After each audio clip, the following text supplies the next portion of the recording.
The observation deck hummed with nervous energy as Professor Krell's 4 eyes swept across the assembled cadets. His skin flickered between dark purple and sickly green, a telltale sign that today's lesson would be anything but ordinary. "Welcome, welcome," he said, mandibles clicking in what passed for a smile among his species, "to your final examination in survival psychology." I adjusted my sensory stalks, picking up the elevated heart rates of nearly every student in the room. As a Vexorian, I could taste fear in the air like others might smell perfume, and oh, what a delicious bouquet this was turning out to be. 12 of us sat in that sterile white room, 12 cadets from 12 different worlds, all hoping to graduate from the Galactic Defense Academy with our pride and internal organs intact. We'd survived 3 brutal years of training, countless simulations, and Professor Krell's particularly sadistic teaching methods. But this was something else entirely. "Your task is elegantly simple," Krell continued, his voice dripping with false cheerfulness. "Before you sits a modified Earth weapon called a revolver. 6 chambers, 1 contains a live round. The rest, empty." My primary heart skipped a beat. Next to me, Vorik the Talonian let out a whistling gasp through his breathing tubes. "You cannot be serious," came a voice from the back. That was Petra Quinn, the human cadet. Of course it was. Humans always had something to say. Krell's eyes fixed on her with predatory focus. "Oh, but I am entirely serious, Cadet Quinn. You see, we have studied fear responses for centuries. We have run simulations. We have analyzed data until our processors overheat. But nothing, and I mean absolutely nothing, compares to genuine mortal terror, the kind that makes your species defecate involuntarily." A few nervous laughs rippled through the room. They died quickly. "Here are the rules," Krell announced, pulling up a holographic display. "Each of you will take 1 turn. You will pick up the weapon, place it against your cranium, and pull the trigger. The weapon has been examined by 3 independent parties. No tampering, no tricks. Pure, unadulterated chance." "This is insane," shouted Mevros, a Kandorian whose scales had turned the color of fresh snow. "This violates 17 different Academy protocols." "Actually," Krell said, clearly enjoying himself, "it violates 23. However, I have obtained special dispensation from the Council of Instructors. You see, we need to know which of you can function under genuine existential pressure. Statistics show that 73% of Academy graduates freeze during their first real combat situation. We lose good soldiers because their training never prepared them for the real possibility of death." He paused, letting that sink in. "This exercise will be recorded and analyzed. Those who refuse to participate will be expelled immediately. No appeals, no second chances. Those who participate but demonstrate psychological collapse will be flagged for remedial training or dismissal. Only those who can face death with composure will be deemed fit for active duty." The silence that followed was absolute. Even the ventilation systems seemed to hold their breath. "Now," Krell said, gesturing to the table in the center of the room, "who wants to go first?" Nobody moved. Shocking, really. I studied my fellow cadets, reading their micro-expressions with my enhanced perception. Vorik was calculating odds. His pupils dilated to maximum aperture. The twins from Sector 7, Grix and Grax, were communicating in their telepathic way, probably trying to decide if they should both refuse together. Young Tem, barely past his species equivalent of adolescence, looked like he might vomit. And then there was Petra Quinn. The human sat perfectly still, her face unreadable in that infuriating way humans managed when they were thinking hard. She was small by most species standards, maybe 5.5 feet tall, with dark hair pulled back in a regulation bun, and eyes the color of Earth's oceans. Nothing particularly remarkable about her during regular training. She scored in the middle of most exercises, never the best, never the worst, but something in her posture had changed. While everyone else radiated panic, she had gone perfectly calm. "The longer you wait," Krell said cheerfully, "the worse it gets. I find anticipation to be far more torturous than action, but please, take your time. We have all cycle." "I'll go," Petra said, standing up. Every head swiveled toward her. Krell's mandibles spread wide in surprise. Ah, the human volunteers. How delightfully unexpected. Or perhaps not. Your species does have that peculiar death wish streak. Petra walked to the table, her footsteps echoing in the silent room. The revolver sat there like a coiled snake, chrome surface reflecting the harsh overhead lights. She picked it up. Now, I've seen humans handle weapons before. They have this natural affinity for violence delivery systems that most species find deeply disturbing. But there was something almost casual about the way Petra checked the cylinder, examined the mechanism, and tested the weight. Standard Earth design, she said conversationally. Probably manufactured sometime in the 21st century, based on the grip styling, double-action trigger, estimated at 8 to 10 pounds of pressure. Decent craftsmanship. Yes, yes, Krell said impatiently. Now if you would proceed with the actual examination. Petra smiled. It was not a comforting expression. Tell me something, Professor. How much do you actually know about Earth weapons, specifically revolvers? Krell's skin flickered irritation yellow. I am considered an expert in comparative armament technology. I hardly think. Because here's the thing, Petra interrupted, spinning the cylinder with practiced ease. Russian roulette, that's what we call this game on Earth, has some interesting variables that most off-worlders don't understand. She popped the cylinder out, glanced at it, then snapped it back with a flick of her wrist. For instance, people assume the loaded chamber could be anywhere. Random chance, 1 in 6 odds, very simple mathematics, except it's not random at all if you know what you're looking for. My sensory stalks perked up. This was getting interesting. Weight distribution, Petra continued, holding the revolver flat on her palm. A loaded round weighs more than an empty chamber. Not much, maybe 15 grams, but enough to throw off the balance if you know how to feel for it. She rotated her wrist slowly, watching how the weapon settled. Then there's sound. When you spin the cylinder, a loaded chamber makes a slightly different noise as it passes the frame. Most people can't hear it, but humans have this weird ability to detect subtle pattern changes. Krell's eyes had narrowed to slits. Are you suggesting the examination is compromised? Oh no, Petra said, her smile widening. I'm suggesting it was never really a test of courage. It's a test of who pays attention during weapons training, who actually studies the tools we're expected to use instead of just memorizing spec sheets. She raised the revolver, pressing it against her right temple. Every cadet in the room leaned forward unconsciously. The loaded round is in chamber 4, she said calmly. I'm going to fire chamber 1. Click. The sound of the hammer falling on an empty chamber was the loudest thing I'd ever heard. Petra lowered the weapon, completely composed. Empty, as predicted. Krell made a sound like grinding metal. You got lucky. That proves nothing.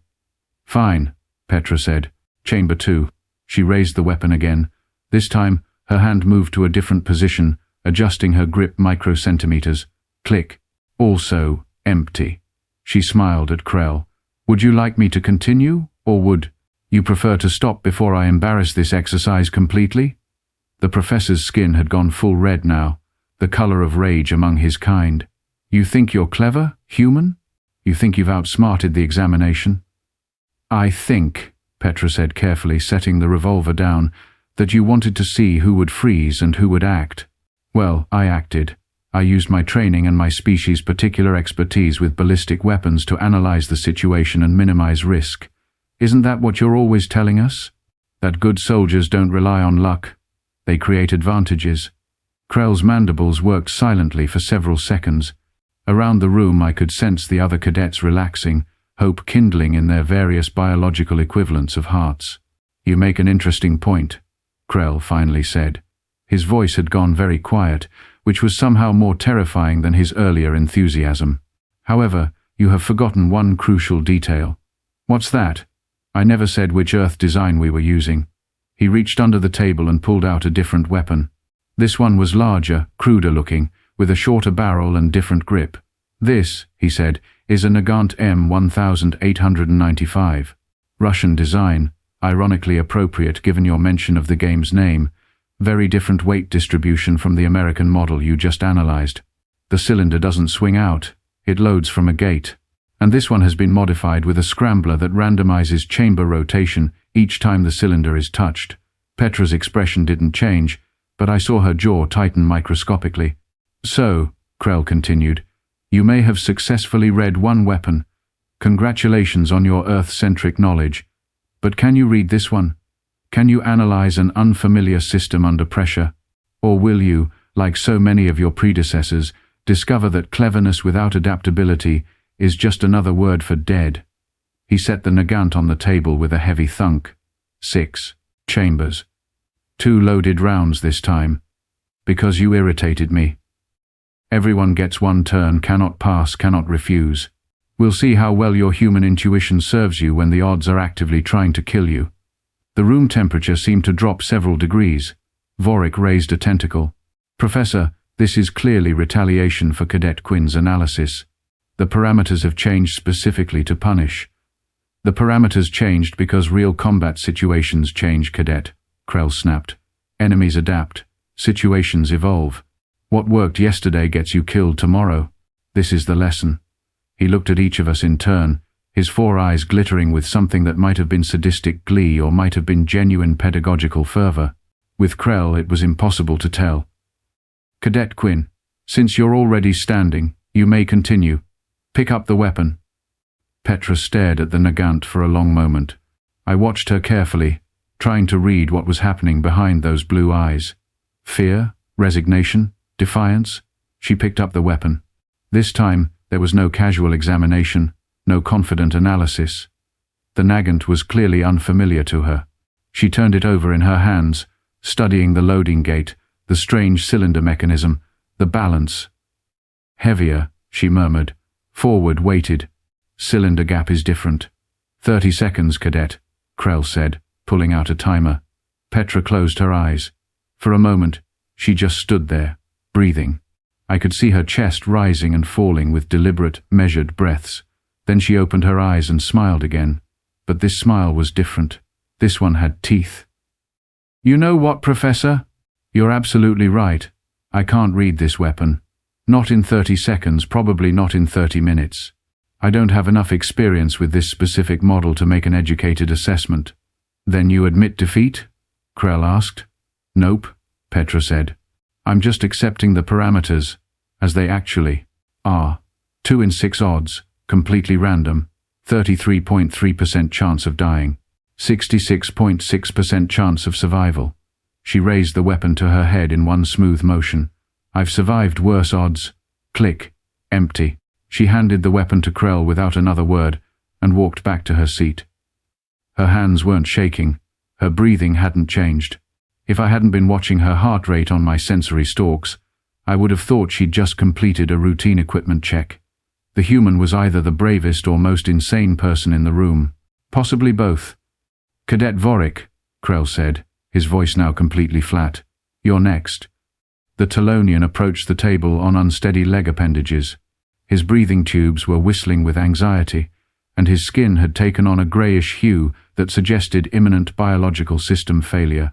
He picked up the Nagant with 3 tentacles, examined it for maybe 5 seconds, then pressed it against the soft tissue area that housed his primary brain ganglion. His tentacles squeezed. Click. Empty. Vorik collapsed immediately, his legs giving out. 2 classmates rushed to help him back to his seat, where he sat trembling like a leaf in a hurricane. Cadet Mevros, your turn. One by one we approached the table. One by one we pressed cold metal against our various vulnerable points and pulled the trigger. The clicks echoed like gunshots in the silent room. Grix went, click, empty. Grax went, click, empty. Tem went, crying openly, his youth stripped away, click, empty. By the time it was my turn, my sensory stalks had gone completely numb from overstimulation. I could barely taste the fear anymore. I was drowning in it. I picked up the weapon. It was warm from all the previous handlers. I thought about my family on Vexa Prime. I thought about my clutch siblings who had advised me against joining the military. I thought about everything I wanted to do with my life. Then I pressed the Nagant against my central cortex and pulled the trigger before I could think anymore. Click. I made it back to my seat somehow. My legs felt like they belonged to someone else. 3 cadets left. The odds were getting worse. 2 rounds still unspent. 3 chambers remaining. Krell called the next name. Then the next. Click. Click. 2 chambers left. 2 bullets. 1 cadet. Poor Zexara. She was a Pelothian, barely into her 20s by their calendar, with iridescent wings that usually shimmered with rainbow colors. Right now they were flat gray, the color of death. I can't, she whispered. Please, Professor. I can't do it. Then you fail, Krell said simply. Pack your belongings and report to administration for expulsion processing. Zexara looked around the room, her multifaceted eyes pleading for someone to intervene, to say something, to make this stop. Nobody spoke. We'd all gone through it. The rules were clear. Except… Petra stood up again. I'll take her turn, she said. Krell's head swiveled toward her. That's not how this works, Cadet Quinn. You said everyone gets one turn. I already took mine. This would be a second turn, which means it's outside the parameters of the examination. Therefore, it can't count against Zexara if I volunteer to go again. The professor's mandibles clacked thoughtfully. Your logic is creative but flawed. The rules state one turn per cadet. They don't specify. They don't prohibit volunteers, Petra interrupted. And you said this is about facing death with composure, so let me demonstrate. She walked to the table before Krell could respond. The math was simple. 2 chambers, 2 bullets, 100% chance of death. Petra picked up the nagant. Wait, Krell said, and I heard something in his voice I'd never heard before. Uncertainty. Petra looked at him, eyebrows raised. Why? The professor asked. Why would you do this? The human shrugged. Because she's terrified and I'm not. Because someone has to. And I'm the only one in this room crazy enough to volunteer. Because… She paused, considering. Because humans are really, really stupid when it comes to saving people who don't deserve to die for refusing to play sadistic games. She raised the weapon. Cadet Quinn, stop! Krell's voice cracked across the room like a whip. Lower the weapon. That's an order. Petra paused but didn't lower the nagant. Make up your mind, Professor. Either we're doing this examination or we're not. The examination is over, Krell said. He sounded tired suddenly, older. You've all passed. Silence. What? That was Vorik, his breathing tubes whistling confusion. Krell slumped into his chair. The examination was never about pulling the trigger. It was about your psychological response to impossible odds. About how you support each other under pressure. About whether you become paralyzed by fear or find ways to adapt and continue functioning. He looked at Petra, still standing with the weapon raised. But mostly, it was about seeing who would volunteer to die for another. Real soldiers don't just face death. They face it for others. That's what separates warriors from survivors. Petra slowly lowered the nagant. So the bullets were blanks, Krell said. All of them. The whole thing was theater. Very effective theater, I'll grant you, but theater nonetheless. I've run this examination 47 times over my career. Only 11 cadets have ever volunteered to take someone else's turn. 8 of them are now ranked commanders in their respective fleets. He stood up, his earlier sadistic energy completely drained. The 3 who aren't commanders are dead. They volunteered for other things too. Suicide missions to save their crews, rear guard actions to let others escape. Stupid, beautiful, heroic gestures that got them killed and their people home alive. His 4 eyes fixed on Petra. So congratulations, Cadet Quinn. You've demonstrated you have what it takes to be either a legendary commander or a spectacular corpse. Time will tell which. Petra set the nagant down carefully. You're an asshole, Professor. Yes, Krell agreed. But I'm an asshole who keeps his students alive. Remember that when you're out there making your stupid, beautiful, heroic gestures, remember that someone has to survive to tell the story. He walked to the door, paused, and looked back. Class dismissed. Graduation ceremony is next cycle. Try not to die before then. The door hissed shut behind him. For a long moment, nobody moved. Then Zexara flew across the room and wrapped her arms around Petra, sobbing her species equivalent of grateful tears. You didn't have to do that, she said. Petra patted her awkwardly on the shoulder. Yeah, I did. I approached them slowly, my sensory stalks finally recovering enough to taste individual emotions again. Relief, gratitude, shock, and from Petra, something I couldn't quite identify.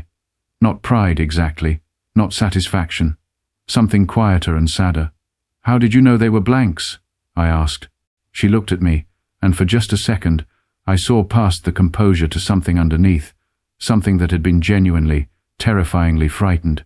I didn't, she said simply. I just knew Zexara shouldn't have to find out. We stood there in that white room, 12 cadets who had just aged several years in the span of an hour. The Nagant sat on the table between us, inert metal that had somehow become the most important object in our young lives. Tomorrow we would graduate. Tomorrow we would receive our assignments and scatter across the galaxy to fight whatever wars needed fighting. But tonight, we had learned something more important than tactics or strategy or weapons proficiency. We had learned that sometimes the bravest thing you can do is pick up the gun when someone else is too scared. And we had learned that humans, those strange, soft, illogical creatures from the third planet of an unremarkable star system, were absolutely not to be underestimated, because they would do it. They would actually pull the trigger. They were all completely insane, and I had never been more grateful to have one on my side.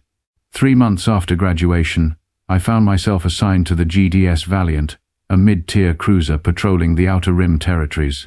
Standard patrol duty, they told us. Minimal conflict probability, they said. Perfect for newly commissioned officers to get their space legs. They were, as it turned out, catastrophically wrong. The call came during third shift.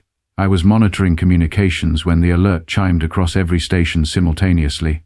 Priority distress beacon, civilian transport, the Morning Star, under attack by Keswick raiders approximately 4 light minutes from our position. Captain Horvath, a grizzled Centaurian with more scars than sense, ordered immediate intercept course. We dropped out of faster-than-light travel into absolute bedlam. The Morning Star was venting atmosphere from at least 6 hull breaches. 3 Keswick gunships circled it like scavengers around a dying animal, their weapons carving new wounds with each pass. The civilian ship's shields flickered weakly, maybe minutes from total collapse. Tactical assessment, Horvath barked. Lieutenant Voss, our tactical officer, manipulated the holographic display with 4 of his appendages. 3 hostiles, Predator-class gunships. The Morning Star has approximately 400 civilians aboard, mostly families relocating to the colony worlds, shields at 11% and dropping. If we engage, the raiders might execute the hostages. If we don't engage, they die anyway. Someone muttered. That someone was Petra Quinn. She'd been assigned to the Valiant as a junior tactical officer, same as me. For 3 months, we'd run drills, maintained equipment, and dealt with the soul-crushing boredom of deep space patrol. I'd almost forgotten about that day in Krell's classroom.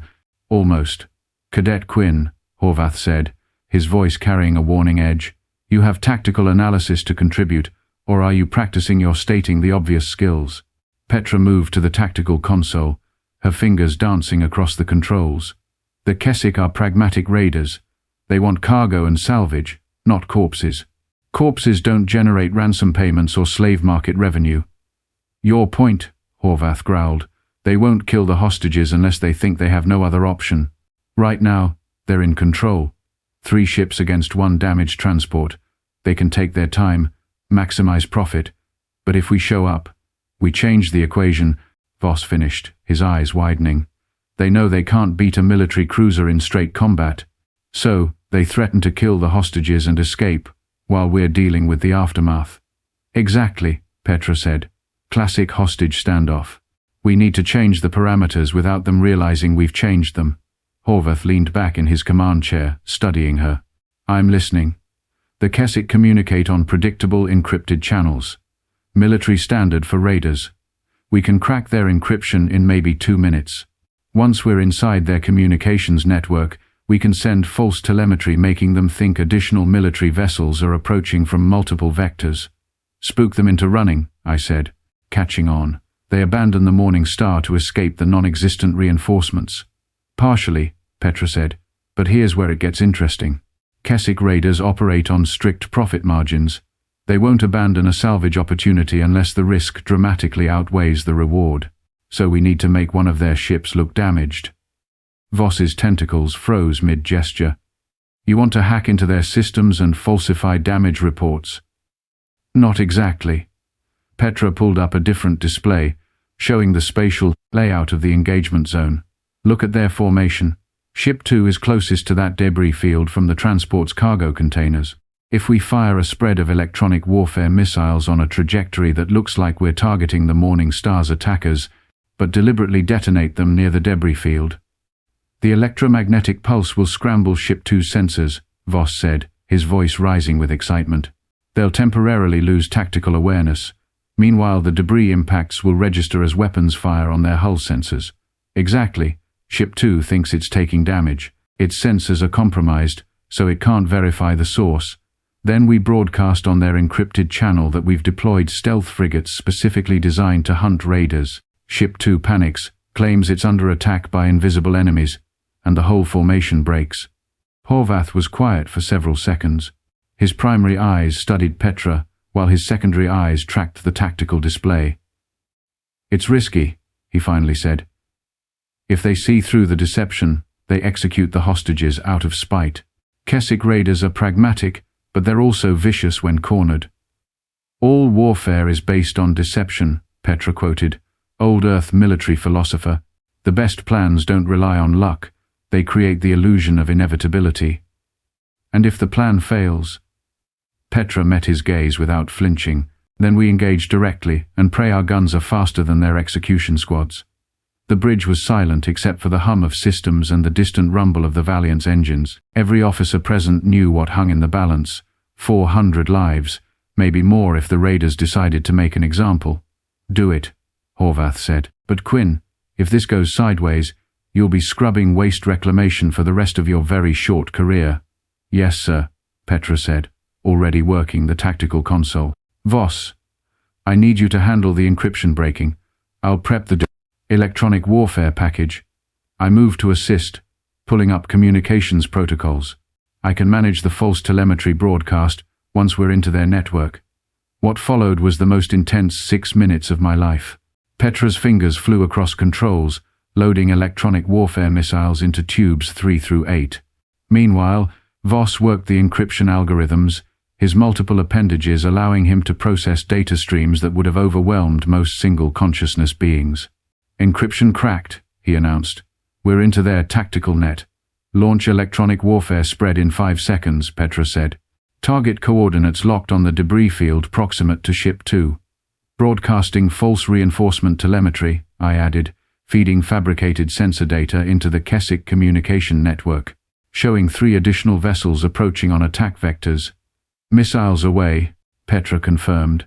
On the tactical display, 6 bright dots streaked toward the engagement zone. The Keswick ships immediately began evasive maneuvers, their formation tightening defensively. "They've detected the launch," Voss warned. "Ship 1 is hailing the Morning Star, probably issuing execution threats." "Wait for it," Petra murmured, watching the missile trajectories. The electronic warfare missiles detonated in a cascading sequence, blooming like deadly flowers across the debris field. Electromagnetic pulses radiated outward, washing over Ship 2's position. Simultaneously, debris accelerated by the blast waves peppered the raider's hull.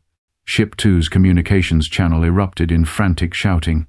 Even through the translation matrix, the panic was obvious. "Under attack! Shields dropping!" "I'm reading weapons impacts from bearing unknown." "Visual confirms negative. Sensors compromised." "Calm down," Ship 1's commander snapped. "Maintain formation and—" "Additional contacts," Ship 3 interrupted. "Multiple vessels approaching Vector. 77 Mark III. Classification reads, military frigates, stealth configuration." That was my false telemetry doing its job. "Abort," Ship 1 commanded. "All vessels, emergency jump protocols. We're not dying for this salvage." "But the cargo," Ship 2 protested weakly, "is worthless if we're dead. Jump now." The 3 Keswick gunships broke formation, their engines flaring bright as they aligned for faster-than-light jumps. Within seconds, they vanished in bursts of twisted space-time, fleeing from an enemy that existed only in our manufactured data stream. The bridge erupted in relieved cheers. "Morning Star, this is GDS Valiant," Horvath transmitted. "Raiders have withdrawn. Prepare to receive emergency assistance. We're sending damage control teams and medical personnel." The response came through thick with emotion and static. "Valiant, this is Captain Torres of the Morning Star. I don't know what you just did, but you saved 417 lives today. We're transmitting our damage assessment now." As the crew mobilized to assist the crippled transport, Horvath stood from his command chair and approached Petra. "Good work, Quinn. Unconventional, slightly insane, but effective. Krell would be proud." Petra smiled faintly. "Or he'd say, I got lucky." "Maybe," Horvath agreed. But I'll take lucky over dead any cycle. You've got tactical officer potential. Keep this up, and you might actually survive long enough to make lieutenant commander. The rescue operation took 6 hours. We evacuated the most critically injured to our medical bay, transferred emergency supplies, and deployed repair drones to stabilize the Morning Star's hull breaches. By the time we finished, both crews were exhausted but alive. I found Petra later in the observation deck, staring out at the stars. She'd changed out of her duty uniform into casual shipwear, and for the first time since I'd known her, she looked genuinely tired. "You okay?" I asked, settling beside her. 417 people, she said quietly. Torres said 417 lives. That's specific. That's real. Not a simulation. Not a training exercise. Real people who are going to see tomorrow because of a gamble that could have gone horribly wrong. But it didn't go wrong, I pointed out. Your plan worked. This time, she said. But what about next time? What about the time after that? Eventually, the dice come up wrong. Eventually, the clever plan fails, and people die because I thought I was smarter than the situation. I was quiet for a moment, tasting her emotional state. Fear, yes, but also something deeper. Responsibility, the weight of command before she even had the rank to justify it. "Do you regret volunteering for Zexara?" I asked. She looked at me, surprised. "What? No, of course not. Even though the gun might have been loaded? Even knowing you could have died?" That was different. I was risking myself. Today I risked 417 lives on a theory and some electronic warfare tricks. She laughed, but there was no humor in it. Krell was right. I'm going to make a legendary commander or a spectacular corpse. Probably the corpse part. "I don't think so," I said. "You want to know what I tasted when you were working tactical today? Not fear, not uncertainty, absolute conviction. You believed your plan would work, and that belief made everyone else believe it too. That's not recklessness, that's leadership." Petra was quiet for a long time, watching the stars slide past as the Valiant continued its patrol route. "My great-grandfather was a soldier," she finally said. "Earth Wars, back before we joined the galactic community. He used to tell me stories about the things he'd seen, the decisions he'd made. He told me once that command is just choosing which nightmares you can live with." "Dark philosophy," I observed. "Humans tend toward darkness," she said with a slight smile. "We're born into a universe that's actively trying to kill us, on a planet that regularly tries to murder its inhabitants through weather, geology, and hostile biology. Optimism is a survival trait for us. We have to believe things will work out, because if we didn't, we'd never get out of bed. Is that what today was? Optimism? Today was calculated risk-taking based on observed behavioral patterns and reasonable tactical assumptions," she said formally. Then she grinned. "But yeah, there was definitely some optimism involved. Mostly the optimistic belief that Keswick raiders are as predictable as the training manuals suggest." An alarm chimed softly.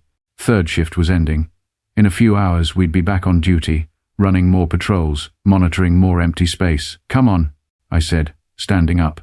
"You need rest. Tomorrow we get to write the tactical after-action report, and knowing Horvath, he'll want every detail documented for the training database."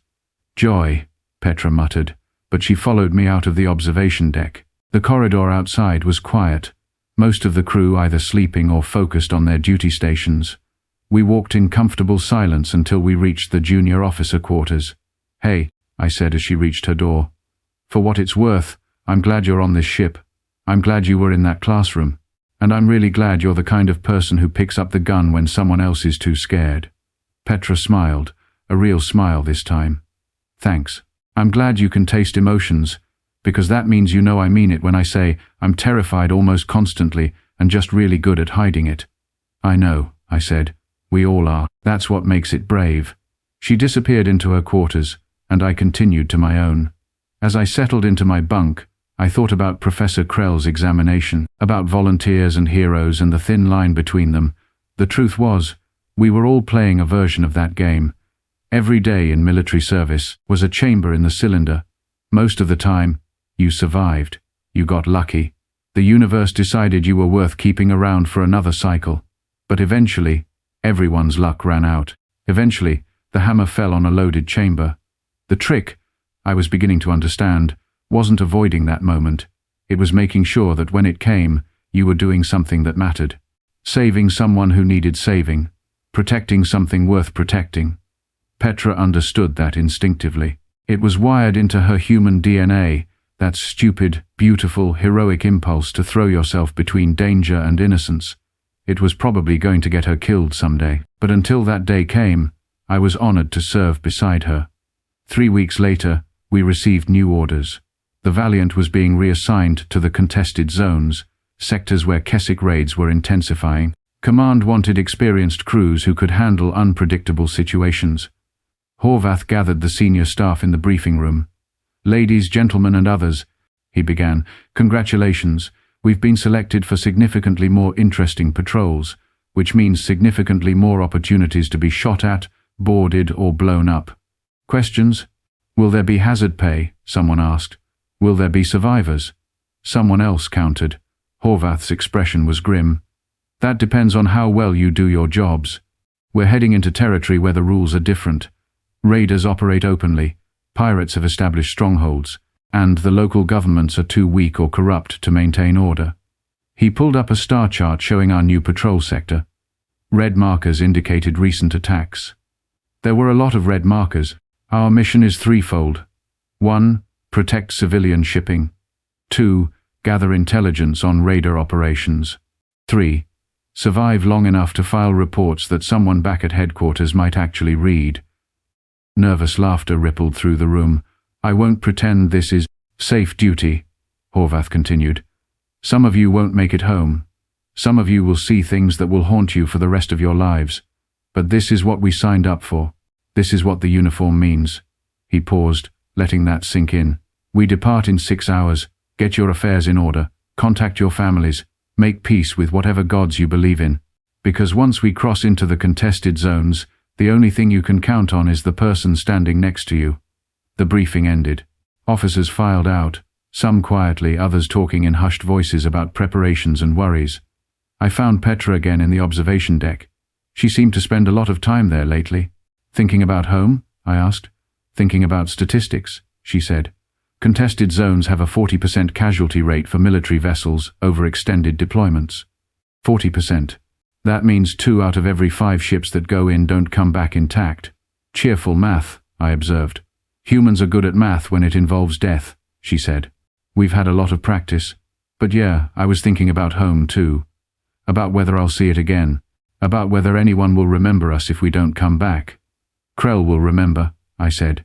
He keeps track of his students, especially the ones who volunteer. Petra laughed. Great. I'll be a data point in his next sadistic examination. Here's what happened to Cadet Quinn. Let that be a lesson to you about heroic gestures. Could be worse epitaphs, I said. Could be better ones too, she countered. But I guess we work with what we've got. She turned to face me, her expression serious. Promise me something. If it comes down to it, if there's a moment where someone has to pick up the gun, don't volunteer. Let me do it. I'm already practiced. That's not how this works, I protested. Sure it is, she said. Someone has to survive to tell the story, remember? Krell said that. So promise me you'll be that someone. Promise me you'll survive to tell about whatever stupid, beautiful, heroic thing I end up doing. I wanted to argue. I wanted to say that we'd both survive, that we'd both come home, that the statistics didn't apply to us. But she was staring at me with those blue earth-ocean eyes, and I could taste the absolute conviction in her emotional state. I promise, I said quietly, but only if you promise to make it a really good story. None of this dying meaninglessly nonsense. If you're going out, go out saving at least 1,000 people. Make Krell's statistics look boring, she smiled. Deal. 6 hours later, the GDS Valiant jumped to faster-than-light speed, leaving the safety of the inner territories behind. Ahead lay the contested zones, where pirates ruled and civilians died, and young officers learned whether they had what it took to be warriors. I stood at my communications station, monitoring the endless data streams. Beside me, in her tactical station, Petra Quinn worked her displays with practiced efficiency. Around us, the crew of the Valiant prepared for whatever came next, and somewhere in the vast darkness of space, probability was loading its chambers, spinning its cylinder, preparing for the next pull of the trigger. But that was fine. We'd all learned how to play this game. We'd learned from the best. And if the universe wanted to test us, well, humans had a saying about that too. Bring it on. Because some people, when handed a loaded gun and impossible odds, don't freeze. They don't calculate. They don't hesitate. They smile, press the barrel against their temple, and pull the trigger just to prove they can. That's not bravery. That's not courage. That's something uniquely, terrifyingly human. And I had never been more grateful to have one of them watching my back as we sailed into the darkness, ready for whatever nightmare waited in the contested stars. The story of Petra Quinn was far from over, but then again, the best human stories never really end. They just reload and start another round.